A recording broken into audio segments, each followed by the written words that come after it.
बदलापूर स्त्री बीज विक्री प्रकरणामध्ये आता आणखी एकाला अटक करण्यात आली आहे। मोठी बातमी आहे आणि ही बातमी पुढे नाशिकमधून आहे। डॉक्टर अमोल पाटील यांना या संदर्भात आता अटक करण्यात आली आहे। सरोगेट मदर एजंट म्हणून काम केल्याचा त्याच्यावर आरोप आहे।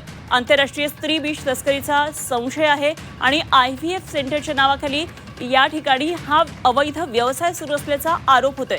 संशयित एजंटांसह आता चौकशी सुरू झालेली आहे। आंतरराज्य आणि आंतरराष्ट्रीय लिंक तपासामध्ये आढळलेल्या आहेत, तर IVF सेंटरच्या नोंदींची तपासणी आता सुरू झालेली आहे। आतापर्यंत या प्रकरणामध्ये 5 जणांना अटक केलेली आहे। आणि या संदर्भात आणखी माहिती जाणून घेऊया। आमचे नाशिकमधले प्रतिनिधी योगेश खरे आपल्याबरोबर थेट जोडले गेलेत। योगेश, बदलापूर स्त्री बीज तस्करीचं हे प्रकरण आहे आणि आता याचे थेट दुवे हे नाशिकमध्ये येऊन पोहोचलेत। डॉक्टर अमोल पाटील या संदर्भात अटक केली आहे, काय नेमके या संदर्भातले तपशील आहेत?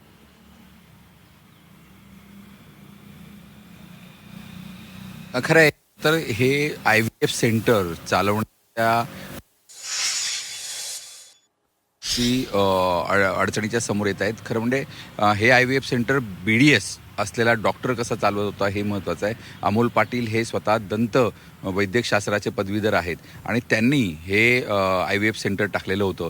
त्यांच्या पत्नी या MBBS आहेत आणि त्या DGO म्हणजे त्यांनी फक्त केवळ एक डिप्लोमा या ठिकाणी स्त्रीरोगचा केलेला आहे।